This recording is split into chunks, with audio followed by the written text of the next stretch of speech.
अस्सलामुअलैकुम dear students. उम्मीद है आप सब लोग खैर खैरियत से होंगे।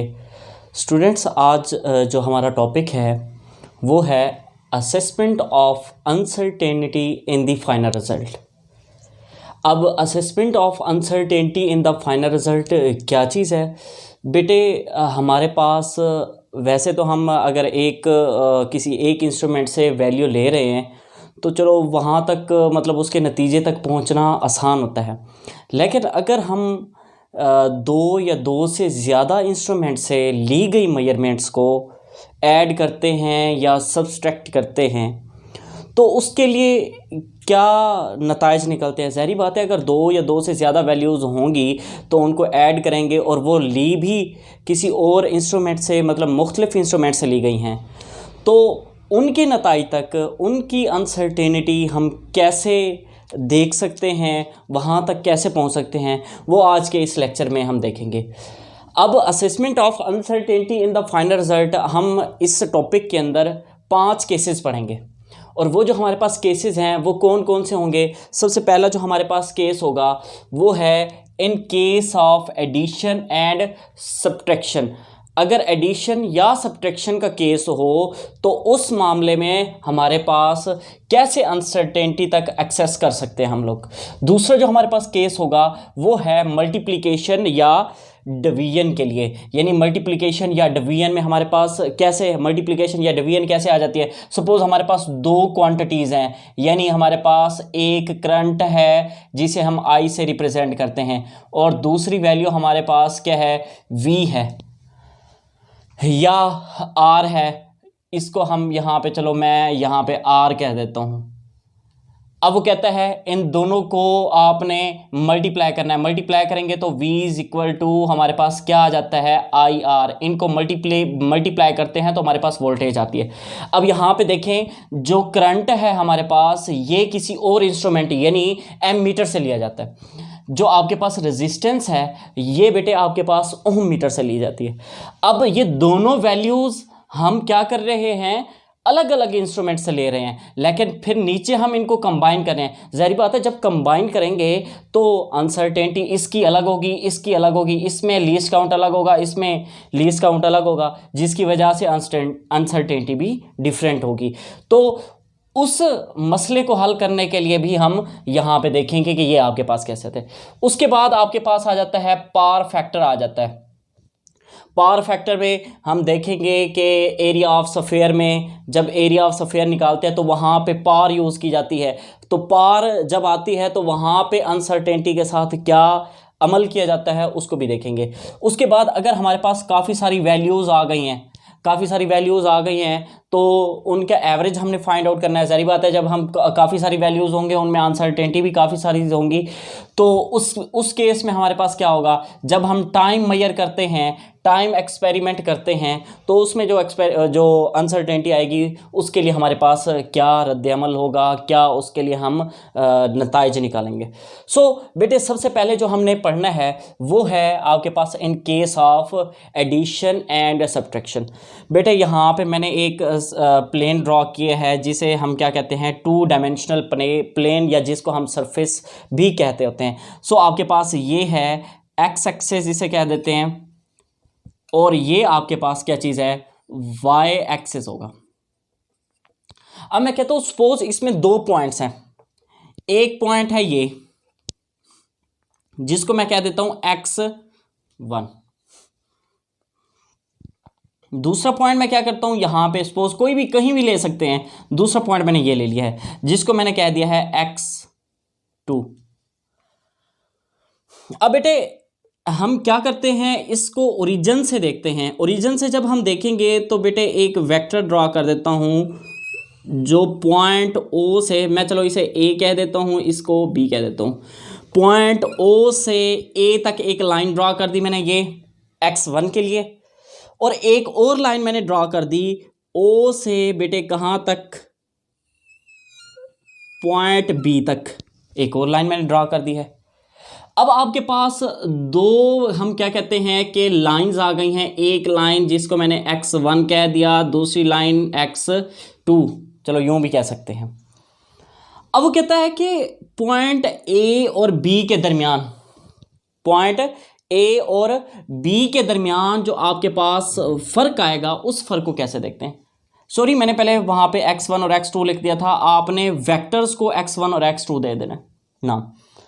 तो अब वो कहता है ए और बी के दरमियान जो आपके पास क्या आएगा, डिस्टेंस या जिसको डिस्प्लेसमेंट कह दे तो ज़्यादा बेहतर होगा।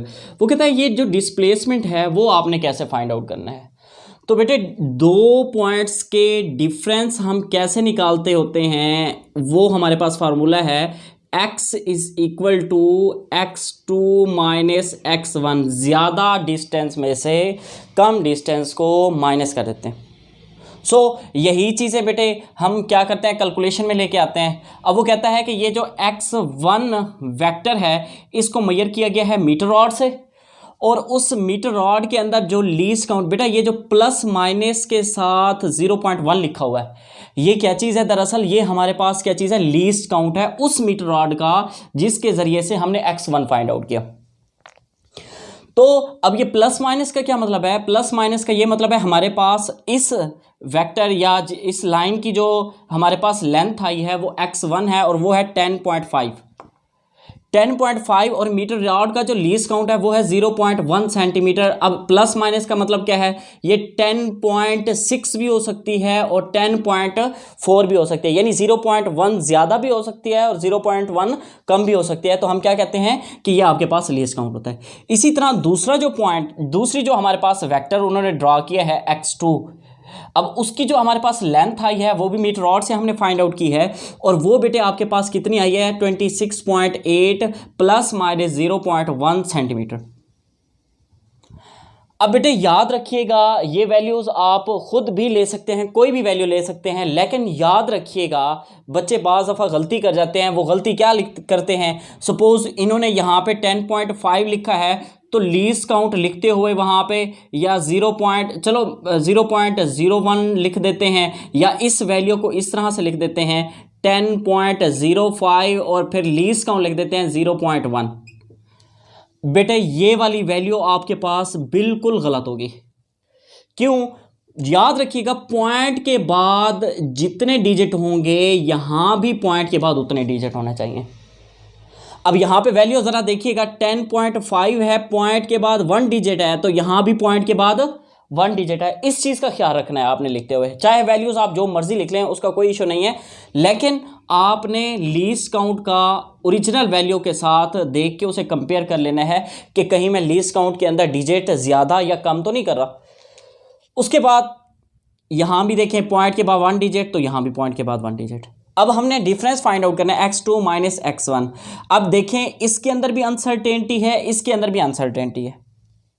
अब हमें करना क्या होगा, अनसर्टेनिटी के साथ क्या करना होगा। जहरी बात है बेटे, इसमें भी अनसर्टेनिटी है, इसमें भी अनसर्टेनिटी है, जब टोटल अनसर्टेनिटी आएगी वो तो ज़्यादा आएगी। तो फिर बेटे हमें क्या करना होगा, ये दो वैल्यूज़ जो हैं ओरिजिनल वैल्यूज़, ये तो सिंपली हम सब्ट्रैक्ट कर देंगे। जैसे यहाँ पे हमने सब्ट्रैक्ट किया है, ये वाली हमने यहाँ पे 26.8 में से 10.5 को सब्ट्रैक्ट कर देना है, लेकिन यहाँ पे क्या करना है, प्लस माइनस वैसे लिखा रहने दें, इसे और इसे ऐड कर देना है बेटे। क्यों, दो वैल्यूज़ हैं तो दोनों में ज़ाहिर बात है अलग अलग अनसर्टेनिटी हैं, तो जब फाइनल रिजल्ट आएगा उसके अंदर जो अनसर्टेनिटी होगी वो अभी हमारे पास ज़्यादा होगी। तो हमने क्या कर दिया, इन दोनों को ऐड कर दिया, इसे सिंपली वैसे का वैसे हमने सब्ट्रैक्ट किया है आम असूल के मुताबिक। ये बेटे आपके पास इन केस ऑफ एडिशन और सब्ट्रैक्शन था। यहाँ हमने केस पढ़ा है सब्ट्रैक्शन वाला, आप एडिशन वाला भी करेंगे तो उसमें भी अनसर्टेनिटी जो होगी वो आपके पास ऐड होगी।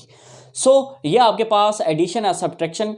उसके बाद आ जाते हैं in case of multiplication and division. जब हमारे पास मल्टीप्लाई हो रही हो कोई क्वांटिटी या आपके पास कोई डिवाइड हो रही हो, फिर उसके लिए क्या असूल होगा। उसके लिए बेटे हमने एक एग्जाम्पल ली है। वो एग्जाम्पल क्या किया है, वो कहता है कोई सर्किट है, उस सर्किट का आपको वोल्टेज भी दे दिया गया है और करंट भी दे दिया गया है। वो कहता है आपने उसकी रेजिस्टेंस फाइंड आउट करनी है, उसकी रेजिस्टेंस फाइंड आउट करनी है। रेजिस्टेंस फाइंड आउट करने के बाद हमने देखना क्या है, उसके अंदर जो अनसर्टेनिटी आई है वो टोटल कितनी आई है। अब यहाँ पे अनसर्टेनिटी 0.1 वोल्ट यहाँ पे आपके पास अनसर्टेनिटी 0.05 एम्पेयर है, लेकिन फाइनल रिजल्ट तो आपके पास कुछ और आएगा, तो उसके अंदर जो अनसर्टेनिटी होगी वो हम कैसे देखेंगे। सो आपके पास वोल्टेज जो है वो है 5.2 प्लस माइनस 0.1 वोल्ट। बेटा ये जो वैल्यू फाइंड आउट की जाती है ये वोल्ट मीटर से फाइंड आउट की जाती है। अच्छा, अब यहाँ पे भी आपने देखना है पॉइंट के बाद 1 डिजिट है, तो यहाँ भी अनसर्टेनिटी के अंदर भी पॉइंट के बाद 1 डिजिट है। करंट को देखें, करंट में आपके पास 0.84 है, तो यहां भी देखें पॉइंट के बाद 2 डिजिट है। याद रखिएगा, मैं दोबारा आपको कह रहा हूं कि जब आपने वैल्यूज लिखनी है, जो ओरिजिनल वैल्यू लिखनी है, उसमें उसके बाद जब आप अनसर्टेनिटी लिखोगे पॉइंट के बाद डिजिट देख लीजिएगा, जितने डिजिट यहां पे होंगे यहां भी आपने उतने ही डिजिट लिखने हैं। सो ये दो वैल्यूज दी गई हैं सर्किट की, वो कहते हैं आर फाइंड आउट करना है। तो वो जब हम आर फाइंड आउट करेंगे तो वो कौन सा आपके पास कैसे फाइंड आउट करेंगे, according to Ohm's law. Ohm law आप लोगों ने बेटा पढ़ा हुआ है, V is equal to I R. अब आपने क्योंकि यहाँ पे आर फाइंड आउट करना है, R is equal to V over I, यहाँ आप इसे इक्वेशन 1 कर दोगे। अब यहाँ पे तो हमने सिंपली क्या किया था, अनसर्टेनिटीज जो थी, ये वाली अनसर्टेनिटी, ये वाली अनसर्टेनिटी, यहाँ पे हमने सिंपली ऐड कर दिया था। लेकिन यहाँ पे हमने क्या करना है बेटा, यहाँ भी हमने अनसर्टेनिटी को ऐड तो करना है, लेकिन यहाँ पे थोड़ा मामला जो है वो डिफरेंट है। वहाँ आपने क्या करना है, इन दोनों के अंदर जो अनसर्टेनिटीज हैं उसकी परसेंटेज अनसर्टेनिटी फाइंड आउट करनी होगी। लास्ट लेक्चर के अंदर हमने पढ़ा था कि परसेंटेज अनसर्टेनिटी जो होती है उसको कैसे फाइंड आउट किया जाता है। सो यहाँ फिर हम दोबारा ज़रा देख लेते हैं। तो इसकी जो परसेंटेज अनसर्टेनिटी होगी उसे अलग से फाइंड आउट कर लें, इसके अंदर जो परसेंटेज अनसर्टेनिटी होगी उसे थोड़ा अलग से देख लें। सो हमने पढ़ा था फॉर वोल्टेज के अंदर क्या होगा बेटे, आप लोगों ने सबसे पहले जैसे हमने लास्ट लेक्चर में भी पढ़ा था एब्सोल्यूट अनसर्टेनिटी को बेटे एक और नाम देते थे जिसे हम क्या कहते थे, लीस्ट काउंट को एब्सोल्यूट अनसर्टेनिटी भी कहते होते हैं। इन वोल्टेज के अंदर एब्सोल्यूट अनसर्टेनिटी या लीस्ट काउंट आपके पास क्या चीज़ है, 0.1 वोल्ट। उसके बाद बेटे कल हमने पढ़ा था कि फ्रैक्शनल अनसर्टेनिटी क्या होती है। फ्रैक्शनल अनसर्टेनिटी हमें पता है कि लीस्ट काउंट को ओरिजिनल वैल्यू के ऊपर, लीस्ट काउंट को टोटल वैल्यू के ऊपर जब डिवाइड करते हैं तो हमारे पास क्या आ जाती है, फ्रैक्शनल अनसर्टेनिटी। उसके बाद परसेंटेज अनसर्टेनिटी हम कैसे फाइंड आउट करेंगे, परसेंटेज अनसर्टेनिटी फाइंड आउट करने के लिए इस फ्रैक्शनल अनसर्टेनिटी को मल्टीप्लाई कर देंगे 100 से। जब हम ये देखते हैं तो आपके पास बेटे क्या आता है, 2% आ जाता है। यानी वोल्टेज के अंदर जो अनसर्टेनिटी आ रही है वो इस टोटल वैल्यू का 2% है। यानी 0.1 वोल्ट का क्या मतलब है कि इस टोटल वैल्यू यानी 100% में से 2% ये गलत वैल्यू आ सकते हैं, 98% वो वैल्यू ठीक आ सकती है। यानी जो आप वोल्ट मीटर यूज कर रहे हो वो 2% तक आपको गलती देगा। यानी 2% तक का क्या मतलब है, यानी 1 वोल्ट मीटर है जिसकी हम रीडिंग लेते हैं तो हमें 100 वोल्ट मिलता है, तो इस 100 वोल्ट का मतलब ये नहीं है कि वो एग्जैक्ट 100 वोल्ट होगा, वो 98 वोल्ट भी हो सकता है और 102 यानी 102 वोल्ट भी हो सकता है।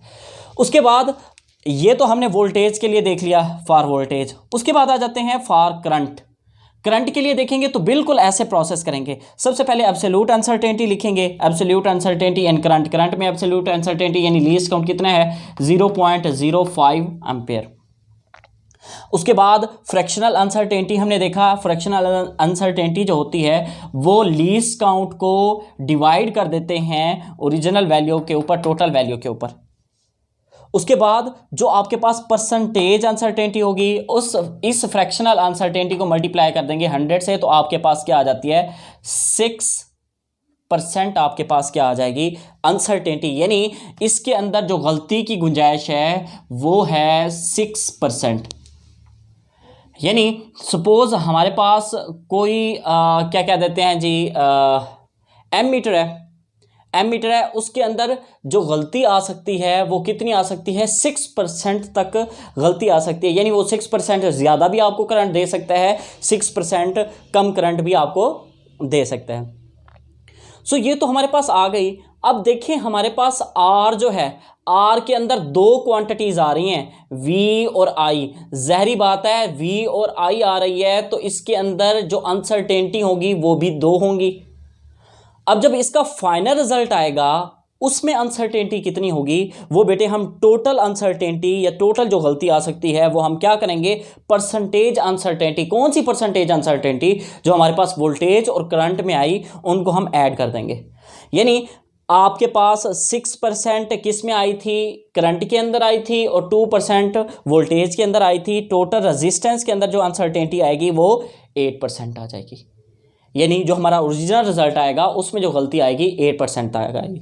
सो अब हम वैल्यू फाइंड आउट करते हैं आर की जब वैल्यू फाइंड आउट करेंगे R is equal to V over I, पहले आपने सिंपल वैल्यूज लिखनी है, ये वाली वैल्यूज 5.2 और 0.85। अब इसको आपने इग्नोर कर देना है। अभी ये जो अनसर्टेनिटीज हैं इसको साथ नहीं लिखना क्योंकि हमने टोटल अनसर्टेनिटी यहाँ पे फाइंड आउट कर ली है। तो आपके पास ये आ जाएगा कैसे, 5.2 और 0.84, आपके पास आंसर आएगा 6.19। यानी 6.19 आपके पास ओम रिजल्ट आ गया है। 6.19 ओम जो है आपके पास रिजल्ट आ गया है। लेकिन जहरी बात है, इसके अंदर भी गलती थी, इसके अंदर भी गलती थी, तो आर के अंदर भी तो गलती होगी, और वो जो गलती होगी वो कितनी होगी, 8%। सो हम रिजल्ट में क्या लिखेंगे, 6.19 विद 8% अनसर्टेनिटी। अब क्योंकि हमारे पास जो डाटा दिया गया था वहाँ परसेंटेज में नहीं हमें अनसर्टेनिटी दी गई थी, तो जब हम आंसर लिखेंगे वहाँ भी हम 8% तो नहीं लिख सकते। उसके लिए फिर बेटे हमें क्या करना होगा, इस टोटल वैल्यू का 8% निकालना होगा।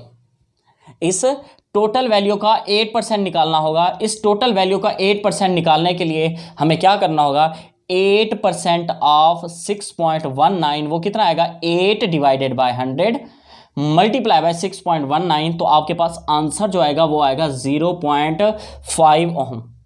0.5 ओम। अब बेटा जरा गौर कीजिएगा, आंसर आपके पास आया था क्या भला, जो आपने R इज इक्वल टू वो लिखा था 6.19 और जो अनसर्टेनिटी आ गई प्लस माइनस 0.5 ओम। बेटा यहाँ पे क्वेश्चन है, क्या ये आंसर ठीक होगा? नहीं बेटे, ये ठीक नहीं होगा। क्यों ठीक नहीं होगा? यहाँ अनसर्टेनिटी में ज़रा गौर करें, पॉइंट के बाद 1 डिजिट है और मैंने यहाँ पे क्या लिख दिया है, पॉइंट के बाद 2 डिजिट, तो ये तो गलत हो जाएगा। हमें यहाँ भी ओरिजिनल वैल्यू में भी फिर उतने ही डिजिट लिखने चाहिए। तो क्या लिखेंगे, R is equal to 6.2 plus minus 0.5 ohm. ये बेटा आपके पास अनसर्टेनिटी थी। हमने यहाँ पे आज के लेक्चर में जो हमने डिस्कस किए हैं वो 2 केसेस डिस्कस किए हैं, in case of addition and subtraction और दूसरा in case of multiplication and division. Next 3 cases जो हैं वो इंशाल्लाह हम नेक्स्ट लेक्चर के अंदर देखेंगे। तब तक के लिए अल्लाह हाफिज़।